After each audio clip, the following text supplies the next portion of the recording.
Stella. And I'm Tasha. And we're the co-founders of Tayo, a change agency where sustainability and creativity meet for positive change. This entire journey began in 2015 when me and my sister decided to co-found our own organization at the age of 15. And I was 13. And we decided we wanted to give the youth a platform to be able to turn their crazy, impossible ideas into a reality for change.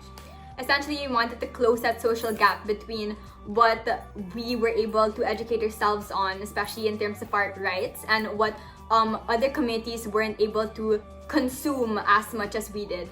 And so that's where we kind of launched our organization that solely advocates both on the intersectionality between social justice and climate justice. With now over 900 members starting just from 6, we have been pushing for all our young change makers to basically use their passion to catalyze this change that they want to see. And this change isn't just about one thing, but it's about really systematic change and using holistic values in order to create the world that we want. And so when we are talking about holisticness, when we're talking about making a difference in the entire world, we have to start with ourselves. And that's why mental health is so important. And so our perspective on mental health or well-being of people is not just a singular aspect, but it's something that connects us to all these different things that we see in our world, because after all, we are the basic unit of what humanity is made out of.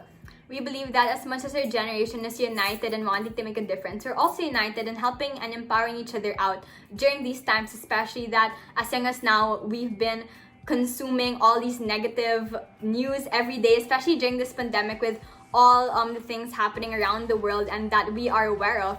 It's really important for us to kind of be there for each other, and we realize that mental health is so important because in order to make a difference, you yourself have to be well enough to take on that challenge. And so how does hope come to play in all of this? It's because in order to actually give hope, you have to give action, and that's what we've been trying to do for the past 5 years.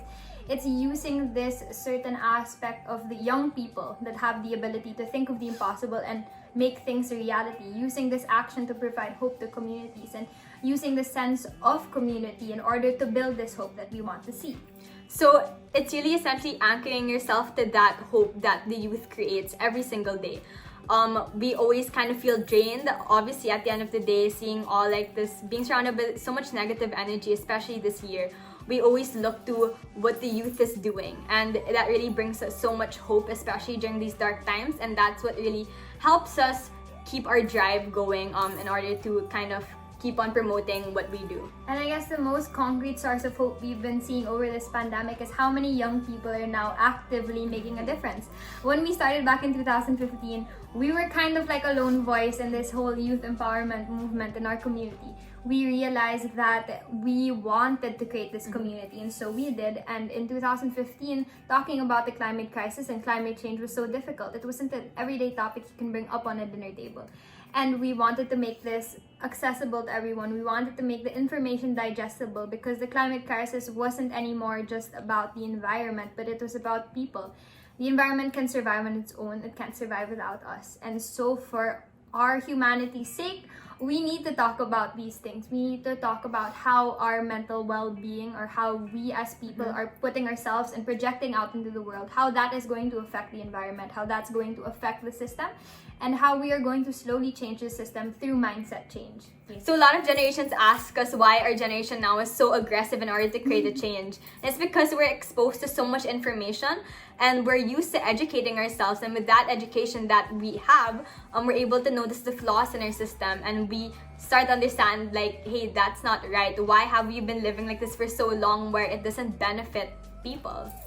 And so that's why we go back to Filipino culture, because from the very beginning of it all, Filipinos were always about community, about the family, about the barangay. And that's why we like talking about our Tayo barangay, because basically this is what we've been trying to do. It's bring back that sense of Filipino community wherein we uplift one another in order to make things better. We need to eliminate crab mentality. We need to talk about giving hope with action, and so that action is rooted again in the way we are as people, in our culture. And so that's why as Filipinos, since community is so innate to the way that we are as a people, we need to be talking about how we need to bring back again the sense of community through cultural identity, and that is through empowering Filipinos from all walks of life. A lot of us are so privileged enough to shut down and shut out all these problems in our world, and the day-to-day Filipino isn't. And so we need to talk about how important it is for us as lucky ones to be able to help other people use this capacity in order to keep empowering your own people. But it's also normal to feel a lot of pressure, I guess, because our generation is really active in terms of environmentalism and all their advocacies, which is such a great thing. But I feel like a lot of kids nowadays are feeling that pressure that they have to be super active or they have to act on it. And you don't have to start from scratch. You don't have to start an organization, or you don't need to start big in order to, come into this entire advocacy bit. It's really just starting within yourself. What are you good at? We really believe that each person has a purpose, and it's using those talents and unique abilities that you have in order to make your own difference in this world. And so when you're making a difference, you never always need to start big. You can start within yourself or with a friend. It's so important to always talk about how change comes in all different sizes and all different passions. And so you need to use your passion to drive you in order to make that change you want to make. And when we first went to Giwan in 2016 with UNICEF, this was the time where they were building their last relocation site for the victims of Yolanda. We saw how much hope and happiness the kids had. More often than not, those with the least give the most. And that's why we always have to talk about how us, lucky enough to be able to help out other people, use this capacity and use this privilege that you have to empower those that feel as if they don't have anything. So it inspired us to kind of pursue our advocacy or this peer-to-peer education system is because we saw it work. All our lives, especially in grade school and high school, all these giving back activities, it always had to be graded, or kind of like we had to be told to do so by authority. And so it wasn't really something that was innate. And so in our minds, it wasn't really something that was fun to do. And so that's what we wanted to change, because me and my sister grew up in a family that it was really innate for us to give back, and we wanted to kind of instill this entire practice with our community.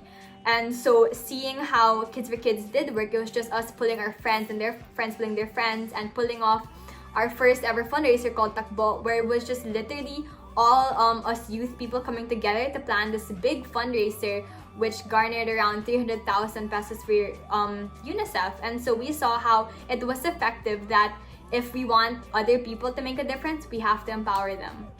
And another thing that made us realize that this whole system would work, it was built on community. And as Filipinos, that's a unique ability.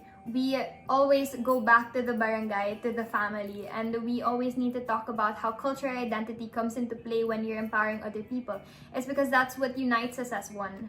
People are built on their culture and their traditions and their values. So as Filipino game changers, as Filipinos that want to change the system that we have today, we always have to talk about what makes us Filipino. And so when we were younger, we were always surrounded by Filipino and why Filipino was important and why Filipino needs to be empowered and fought for. And so we've kind of been doing this unconsciously throughout our entire advocacy, through even just our event names, making them all in Filipino, just through all the small things that we were able to kind of make our culture more out there. And so that's why I guess we created Tayo. It's because we realized from the very beginning it was always about community. From our first event, it was always about the friends that came together to make a difference. And that's why when we're talking about giving hope, we talk about community. We talk about having someone there with you to go through that journey. We always talk about, again, in Kids for Kids, that you're never too young to make a difference. And that is because from the very beginning, you always have someone with you to go through that difference with.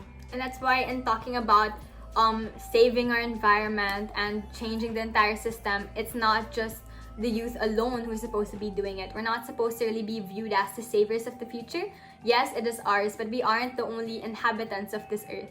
We should all work together in order to create positive impact, because in effect, saving the environment will save humanity. So if you care about your friends, if you care about your loved ones or your family, you should care about the environment. And that's why older people have to start listening to younger people and the next generations to come, is because they're going to know the answer. They're going to know the solution to what problems we have today. We have to keep moving forward. The world's constantly changing, and that's why listening to young people is the best source of hope and the best source of action as well. We aren't here anymore just for inspiration, but we're here to learn from other people, to learn how we can go back to the way that we understood the ground, we understood the way that the environment worked in order to better ourselves as a people. And when we talk about what older generations, I guess, can learn from younger generations is being open to this change, being open to understanding the way the system works and slowly changing it so that we move forward. After all, we don't inherit our land from our fathers, we borrow it from our children. So we like to believe that in order for kingdoms to rise again, they need to fall. We're actually going through evolution. This world isn't it. There's something beyond this, and we are entering the 5th industrial revolution, so it's time that we do change with the times. It's either we evolve with it or we repeat. One of the scariest things older generations always say is that we've always done it this way. But just because it's done this way doesn't mean it should be done that way. And that is why with youth empowerment movements all across the world, we're so empowered to change the system. And it's not anymore just finding a seat at the table, but flipping the table over and saying that we are what is tomorrow. And not just tomorrow, but creating change ready today. We need a system that not only benefits the few, but the many. And in order to do that, it's really starting within yourself and what mark you can make in our society with your own talents or abilities or traits. And it's really starting within the self and sending that ripple effect to our community and our environment. So what continues inspiring us to give hope? It's the Filipino people. It's because we have, again, this innate culture of wanting to be a people, of wanting to be a community. We're found everywhere in the world, no matter what country you go to. And so we can use this as a strength to empower one another and to rise by lifting other people up. So thank you so much for tuning in. Once again, I'm Bella. And I'm Tasha. And we're tayo. Thank you!